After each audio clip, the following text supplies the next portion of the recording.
Fala galera, bem-vindos a mais um vídeo do canal. Hoje eu vou falar um pouco sobre a corrida dos ratos. Eu tive essa ideia conversando com um amigo que após ter trocado de emprego, ele me enviou uma planilha do planejamento dele, que basicamente não é um planejamento e sim uma tabela de gastos, porque não tem nenhuma economia com o novo salário.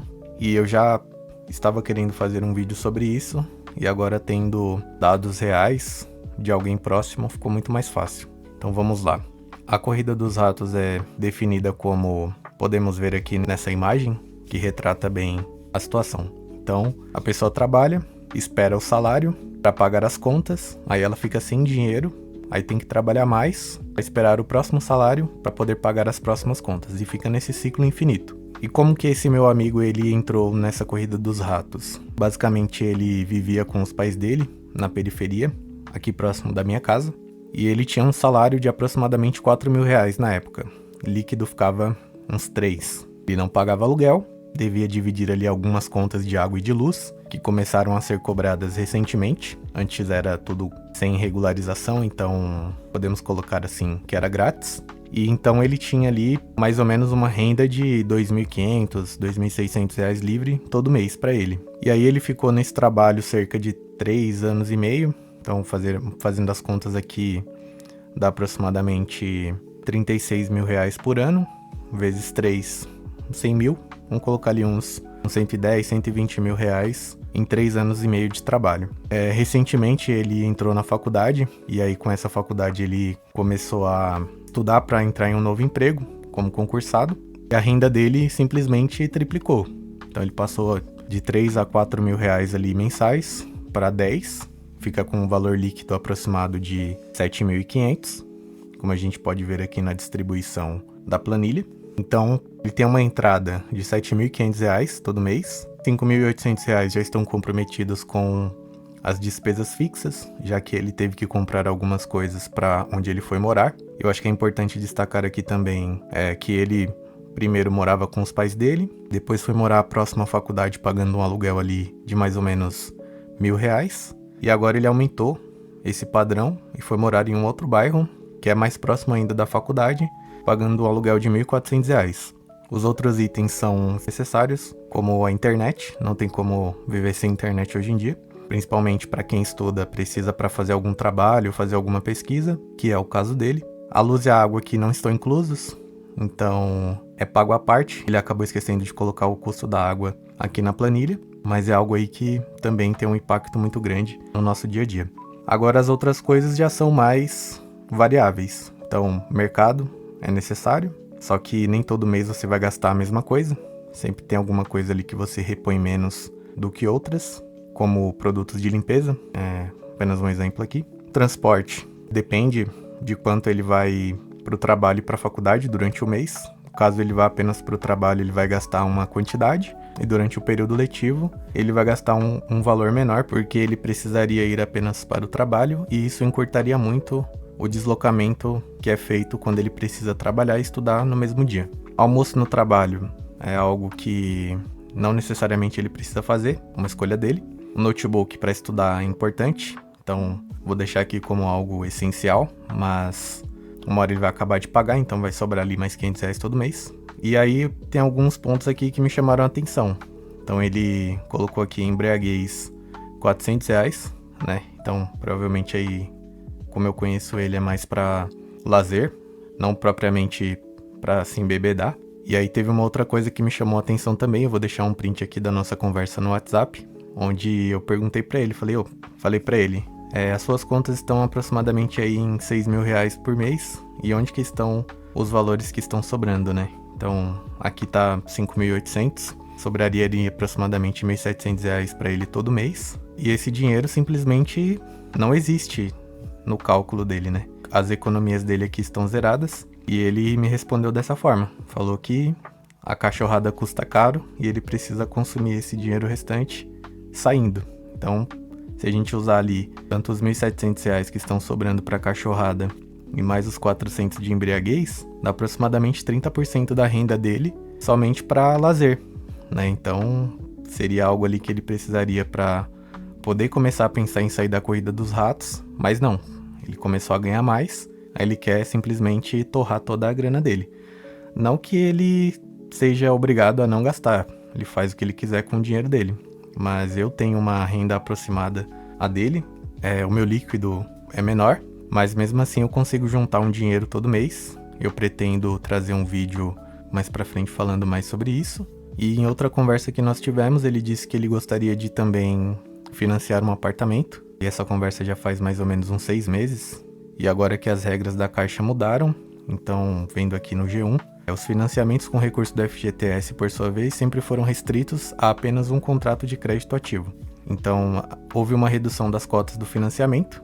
Antes, pelo sistema de amortização constante, que é o SAC, até outubro, isso quer dizer, até o mês passado, as pessoas ainda poderiam financiar até 80% do imóvel. Precisava ali de 20% de entrada.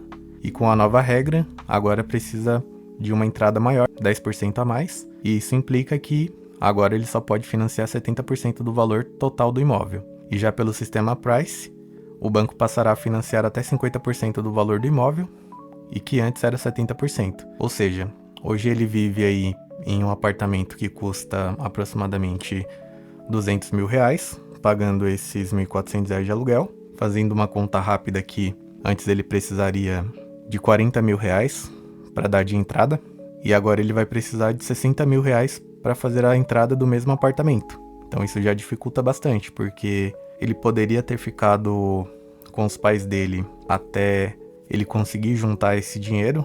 Então, se ele tivesse conseguido guardar o primeiro salário durante aproximadamente um ano, ele já teria R$40 mil contando com os juros dos investimentos, se ele tivesse deixado num CDB, ou um LCI ou um LCA, por exemplo. Mas ele não conseguiu guardar nada. E agora que ele conseguiu aumentar o salário dele, ele vai continuar na mesma rotina, vai continuar não guardando nada, e o sonho da casa própria vai ficando cada vez mais distante. E isso demonstra bem como funciona a corrida dos ratos, porque independente da renda, se você não guardar nada durante o seu período de trabalho, você vai continuar trabalhando para pagar conta, aí depois você vai ter que trabalhar mais para pagar mais contas e ficar nesse ciclo infinito. Se a gente parar para levar em consideração aqui com o novo salário dele, mesmo que ele tivesse continuado a viver na casa anterior, onde ele vivia com R$3 mil por mês, ele teria uma diferença salarial hoje de R$4.500, que ficariam livres. E fazendo uma conta aqui aproximada, contando já com os juros do CDB, CDI, juntando esses R$4.500 por mês, ele teria aí em um ano os R$60 mil que ele precisa para dar de entrada hoje na casa que ele vive. Só que não teve nenhum incentivo para ele fazer isso até o momento. Ele tá com um gasto aí sem controle, não consegue guardar nada. E mesmo que o salário dele aumente aqui novamente, ele vai procurar mais alguma coisa para fazer e vai continuar nesse ciclo, né?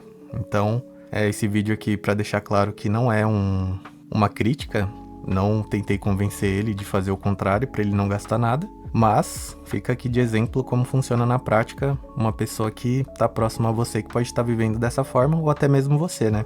Eu já consegui sair dessa corrida dos ratos fazendo o oposto, e mesmo não tendo uma renda tão alta quanto a dele, nos primeiros anos que eu vim morar sozinho, eu já consegui sair dessa corrida dos ratos, e agora a tendência é de aumentar o patrimônio e ficar cada vez mais distante dessa corrida dos ratos. Eu pretendo trazer mais pra frente também outros vídeos falando sobre isso, com quanto que eu vivo hoje, e principalmente quais são as decisões que você precisa fazer na sua vida para você não chegar nesse ponto, né? Que você aumenta a sua renda, aí você já quer viver num bairro melhor, já quer gastar mais com outras coisas que você não tinha acesso antes, sendo que você pode esperar ali 1, 2 anos, que é o tempo que ele precisa para se formar na faculdade dele, ou você ali vai começar a estudar, vai ter que trabalhar e estudar durante uns 4 anos, você não vai ter muito tempo para poder fazer o uso aí de todo o seu salário. Foi o que aconteceu comigo. Então, eu trabalhava 10 a 12 horas por dia, aí comecei a fazer faculdade,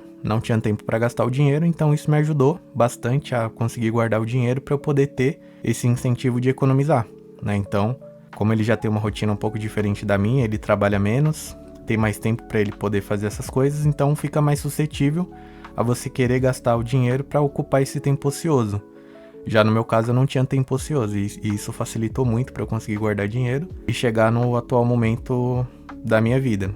Depois de ter terminado a faculdade, agora sim eu tenho tempo para poder gastar, eu tenho tempo para me divertir. E mesmo assim, como eu já criei o hábito de poupar, isso me ajudou muito a não ter entrado na corrida dos ratos, que eu poderia ter feito a mesma coisa. Tanto de quando meu salário era de R$1.100, aí eu comecei a ganhar 2.000 no segundo emprego, como estagiário. Eu poderia ter saído da casa do meu pai quando eu ganhava 1.100, e quando eu comecei a ganhar 2.000, ter mudado para um lugar ainda melhor. Só que eu preferi não fazer isso, eu preferi continuar no mesmo lugar, com os meus custos fixos, né? Porque assim que você recebe um aumento de salário, as suas contas não aumentam proporcionalmente. Então, no dia 5 eu recebia 2.000, e aí a partir do mês que vem eu vou começar a ganhar 3, as minhas contas vão continuar as mesmas, né? A não ser que eu queira mudá-las, e é isso que tá acontecendo com ele. Então, esse foi o vídeo de hoje. Se vocês gostaram, deixa o seu like e seu comentário, se inscreva no canal, e é isso. Valeu!